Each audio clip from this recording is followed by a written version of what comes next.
Everyone, if you're new here, I'm Alan with Earthglow, and this channel is all about sharing the joy of candle making. Now today's video is kind of an unexpected one. Well, I had a video that I was going to plan to post today regarding getting a strong hot throw with coconut wax, but actually what I am ending up doing is sharing some early testing results of literally just my first couple of burns with Black Tie Barn's fragrance oils, because these oils, as you guys will know if you watch my last videos, were some of my absolute favorites that I've ever reviewed on the channel out of the bottle. However, when I put these into wax, I'm just gonna tell you that the early testing results are not only looking really good, but the hot throw that I'm getting from these oils is a solid 10 out of 10. Now I am testing them with 6006, which is a stronger, generally gonna be a stronger hot throw for most oils in that wax. However, I will tell you that the way I wick my containers, I almost underwick them slightly. And the reason I do that is because there are customers who will kind of avoid trimming their wicks. And so I will slightly oftentimes underwick my vessels, not to encourage that, but just to kind of account for that, and also to help them kind of do power burns better and just overall burn cleaner. I also want to say to you guys, I know I had posted earlier, and thank you so much to all of you who responded to my post about only doing videos on 2 days a week. So today's Wednesday, and all I could really think about between the time that I posted my last video on Saturday and now was how much I missed interacting with you all, posting videos. I feel almost like you're sitting in my living room and we're chatting about fragrances a lot of the time. I don't know what it is with me, but I don't have a lot of people in real life that I can do that with to the extent that I do on this channel. And so anyways, I think I am probably going to end up doing 3 videos a week, but I'm just asking if you guys could please kind of be easy on me if I don't end up posting, one of the videos each week or something like that. I don't want to have to explain and all this other stuff, but just keep in mind that there's going to be a lot of instances where I'm not as consistent as I would like to be in terms of posting, but I want it to actually be authentic to me. And I do feel like 2 videos isn't quite enough, but 3 videos is kind of, it definitely pushes me. So as long as you guys are okay with that and okay with being kind of, if there's not a video, I will try to let you know, but I plan on, in general, just kind of having a loose schedule of Mondays, Wednesdays, and Fridays, 5 p.m. Eastern, Fridays, 10 a.m. Eastern, and then doing my product restocks every other Friday. Now, this particular Friday is going to be a little bit different. I didn't quite get anything restocked. I ended up doing a clearance sale on Instagram and sold more than 50 large candles in our rainbow iridescent Evermore jars, and those were the ones that were phased out by 1617. So I was really sad about that because they don't make those, and I haven't found a good supplier to get those exact jars. So I did end up having to phase them out. And so in my kind of regular signature collection, what I'm doing now is the bamboo lids, which I've decided that I really do want to hand engrave all of them. I know it's a lot of work, but that's what I spent the weekend doing. So I didn't get that collection restocked. I spent 2.5 days just engraving 400 lids with my X-Tool F1. If you guys want a video specifically on how I engrave my bamboo lids, let me know in the comments. I'd be happy to do one. X-Tool actually sent me an email recently offering me a job position for their company. I'm not personally interested in that, but I really do love my laser engraver, and I'd be happy to share more about it if you guys are interested. Okay, so back to kind of the fragrance content. And by the way, I did just get back from the gym. I haven't even had a chance to take a shower. So I know I look like a hot mess kind of, but that's just how it is sometimes, especially when you're making a lot of products, you're running around, you're shipping orders, and you're doing 5 million different jobs at once and trying to fit in your workout too. So I apologize if I look like a mess, but I was really, really excited because when I got some of these oils into wax, and have been, like I said, just in the early stages of testing them out. I've tested so far just a couple of burns with the Graveyard, the Twisted Pumpkin, the Sacred Fog, and there's one more. The Bandit. You guys, they are a solid 10 out of 10 for hot throw. I'm not overstating that at all. And I was really blown away because the out of the bottle character not only comes through really true to character in wax, but it almost develops a little bit more. And sometimes the opposite can happen, where you smell something out of the bottle and it's really nice, you get it into wax and it's very different.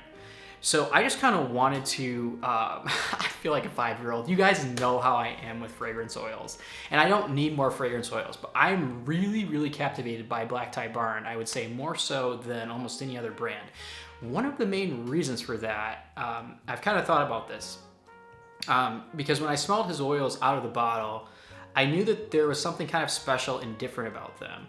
And I think that it is sort of, as I mentioned in the videos, a combination of both the science and the art. So the science, in terms of how much rigor he puts into his testing process, as I said, like a broken record in my last videos, that's largely why I have so much respect for him. And he's just shared a lot of videos on this platform and helped out a lot of us as makers, even those of us who are experienced makers like myself. As I said before, his videos are ones that I will go to if I'm kind of banging my head against the wall on a certain topic. That scientific kind of expertise and knowledge that he's had making candles for more than 15 years, 1-5. That's really almost unheard of. I don't know any other maker that can say that. That knowledge he's put into his fragrance company, and I do really think, as I said in my last video, that, sorry, I've got a couple family members over here if you kind of hear some noise. I do really think that it's highly unlikely he has any duds. And I am really putting him to the test though. A lot of the ones that are lighter out of the bottle, I'm specifically putting into wax, and I'm gonna be updating you guys in the future on how those perform.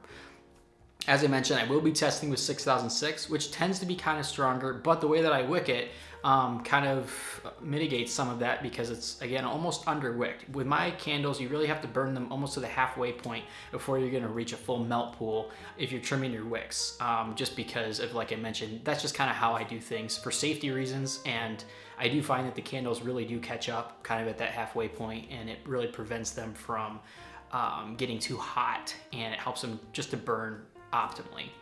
So, and you get a little bit more time out of your candle. But I was only scenting these with like 8.5% strength of fragrance. And I walked in my house. I had some family members over here, went to the gym, lit the Twisted Pumpkin, came back 2.5 hours later, and not only was my whole open kitchen area just full of that fragrance, true to the out of the bottle character, but then also it had just this sort of joyous element to it as well. That I don't think I quite picked up on as much out of the bottle, and when it was in wax, I just feel like it really blooms. So anyways, yeah, I'm very excited about his oils, and this comes from someone who has a lot of oils. I have a lot of great ones that I already have in my collection, and probably will keep in my collection that a lot of our customers really like, but I am actually very interested in entertaining some of Wade's oils, potentially to bring into my signature collection just because of how inspiring they are to me. I think that part of it is the storytelling aspect. A lot of his fragrance oils almost, they point at something that goes beyond just the fragrance, almost like a musical piece, right? Like when you listen to Debussy, for example, it sort of has imagery that could be suggestive of, you know, for example, take Clair de Lune, of sitting like under the moonlight. But it's also very impressionistic. So it's really open to how you want to brand it for your business. And I feel like a lot of his oils do that. I mean, he's only putting like 2 words oftentimes into the names of these things. And there's really this storytelling aspect that is told both through kind of the fragrance notes, the uniqueness of the brand, where a lot of the times he was taking oils that were very similar, some of them, to really popular ones. Flannel's a really prime example of that. I'll put the name up on the screen of his version, but I could tell it was distinctly different than flannel. And I can really appreciate that. As someone who has been interested very much in the chemistry side of fragrance and interested in perfumery, I can really appreciate how some of his takes are so inspired and unique. A lot of these oils I would leave exactly as they are. I wouldn't blend them. These are just kind of early thoughts. I may change my mind down the road, but I usually don't fix something that's not broke. But sometimes then again, I do try to bring my unique spin on it too. So anyways, I will be sharing more and more results. I plan on getting a bunch of these into wax. I'm going to be making, as I always do with my testers, full-size candles. So the exact ones that I have in our signature collection, they're like 14-ounce jars, make a 10-ounce candle. I'm going to be doing 8.5% fragrance strength with 6006 and the wicking that I'm using, which if you want the exact formula for my candle, check out my Patreon. I'm not going to give away my wicking because I worked really hard to kind of find a baseline for that vessel and wax, but it works really well with almost every single fragrance oil I have tried. So I think from the fragrance storytelling aspect, his scents are really well done and unique. I don't think I can say that about many other brands where, like when I actually went on his website and read, because I don't do this before I make the fragrance videos, right? I don't look at anything, but I actually spent several hours on there and was reading like the fragrance descriptions and everything. And particularly with the Graveyard, like that was one of his unique, totally unique scents where he just created it from nothing. And if you're new to fragrance, that is something that a lot of companies don't even have one of. That's something that takes a really long time to do. And it's often a collaboration, you know, with the lab that you're working with, and there's a lot involved. So anyways, yeah, that particular fragrance is really striking to me with how inspired and unique it is, and kind of the storytelling aspect that he has in the description of that one, but it's also present in a lot of his other oils. And what's interesting is his business's ability to essentially, the musical word for this is Affektenlehre. And it is a German word which basically means the affections. It relates to the affections, the doctrine of affections, and it's quintessential romanticism. So it has the ability to transport in the case of music, the listener, but this is also a concept that my background with my Bachelor of Arts is mainly in music, but this is an art movement. So this would also be true of like visual art, like paintings. But in terms of fragrances, I would argue that they have an even more powerful ability to kind of arouse the emotions and the senses and transport someone, to be able to alter someone's emotional state. And I think that because of how inspired a number of his fragrances are and how well crafted they are, that I could truly say that. And that's what's made me very interested in his brand. The other thing I want to mention too is I did spend several hours looking at like his safety data sheets on his website. And if you guys don't know what that is, that's usually where you're going to find if there's any sort of chemicals that are more problematic. And it was interesting because a lot of his oils, as I said, they're phthalate free, which, I mean, that's kind of a gold standard of a lot of brands now. But he also has, like within the safety data sheets, a number of overlaps with Candle Science's Clean Scents, for example. He just doesn't really brand them that way. I think he's more focused, from what I can see, on just the uniqueness of the oils and kind of letting them speak for themselves, because sometimes when we brand things a certain way, like for marketing purposes, it can get kind of in some gray area there. And I love Candle Science. I love their Clean Scents. I'm not trying to shade that whatsoever. That is a cornerstone of my own branding. But I'm also telling you, and I'm going to try to post more content on some of this stuff as well, that you can learn how to analyze a safety data sheet yourself. So to be able to really look at that and know what chemicals are problematic and which ones are not. And so you'd be able to look at a lot of his oils and realize how many similarities they do have with, for example, you know, the Candle Science Clean Scents, but they're not being marketed that way. So you have to kind of be a little more knowledgeable and kind of dig a little bit deeper to find that information yourself. And as I mentioned, I'm happy to post more content on that. Leave me a comment in the description if you would be, or in the comments if you'd be interested in more videos kind of on how to vet a safety data sheet. I've done some brief videos on it, but I'd be happy to get more into depth on that. It is kind of complex, I would say, just because there's a whole bunch of different things that you're sort of looking at depending on what your branding is, right? I think a lot of fragrance oils that most companies have today, like that supply to small businesses, reputable companies, the oils are going to be really safe as long as you're using them for the intended use within that IFRA category. And I'm actually going to post a video on that as well, kind of talking about IFRA, and because I know a lot of people aren't familiar with it, and it's something that's really simple to use and really important when you're making products. So anyways, guys, that is pretty much about all I have for this video. Like I said, the hot throw results on the candles that I have tested from Black Tie Barn, the fragrance oils, I haven't burned all the way through the whole candles yet. I've only done like 2 burns, so I'm really in the beginning stages, but I was just so blown away. And I had to post a video on this for you guys just to kind of see, and I do plan on testing a lot more. If there are particular ones that you saw in my videos that you'd really like for me to test, please leave them in the comments and I'd be happy to do that. Like I said, I did give all the specifics of my kind of testing process except for the wicking. If you're interested in the wicking that I'm using, that will be provided in my Patreon, but it is my baseline wick for this particular jar, which is a really popular one. So anyways, yeah, I hope you all enjoyed, and if you did, give it a thumbs up, and I will be posting a lot more videos. Again, Mondays, Wednesdays, and Fridays. I think I'm going to try to do 5 p.m. Eastern and Fridays 10 a.m. Eastern. No restock this Friday, but it will be next Friday. I hope to have our signature collection restocked with more engraved lids, and I'm super excited about it. Anyways, sending all of you peace, love, and light, and I'm wishing all of you happy candle making. I would like to take the time to thank my patrons for their incredible support.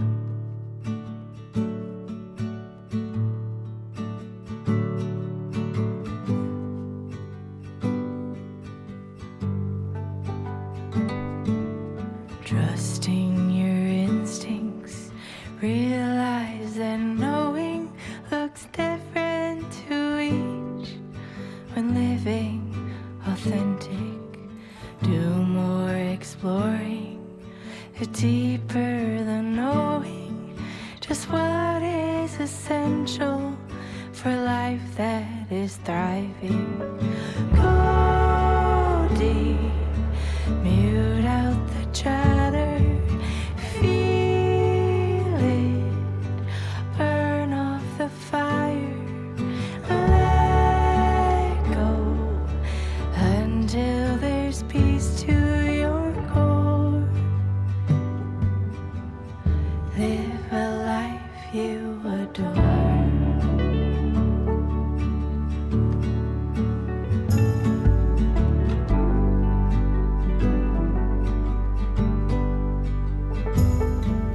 Silence the noise, away from the program, removing performance, true self, all that's standing.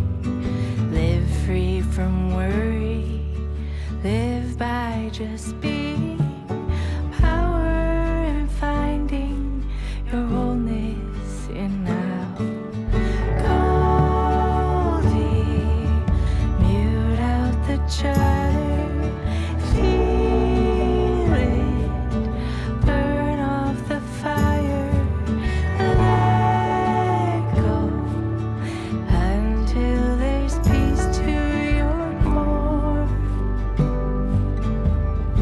Live a life you adore. Live a life you adore.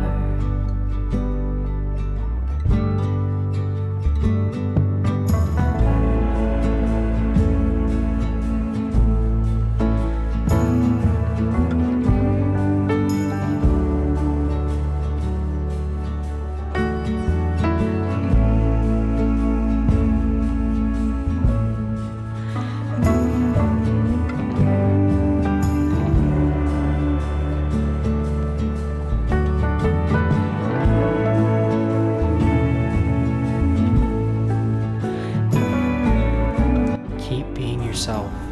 Stay authentic at all costs. And never lose your spark. Because that's what makes your brand uniquely you. I see you. I'm rooting for you. And I know you have what it takes to be successful and to have fun with this craft. Until next time, happy candle making.